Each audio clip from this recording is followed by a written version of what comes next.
All right, so what we're gonna go over right now is how we prepare or unbox a brush. So most brushes that you're gonna buy from Oriental Art Supply or anywhere, in fact, they actually come with a small amount of glue on the tip. So you can see, like, the brush is hard, it won't move.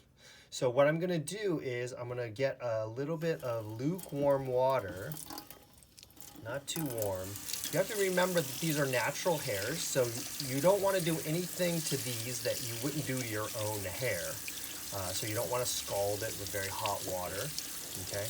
But you do want a little bit of lukewarm water because it just goes a little bit faster. So then I'm going to apply a little bit of pressure to this brush here, and I'm just going to get all the glue off and get the bristles nice and softened up. I don't want to beat this up too much. I'm not really trying to be too vigorous, but I'm just gently kind of softening the brush so that we see now the bristles are nice and soft and the brush is ready to paint, okay?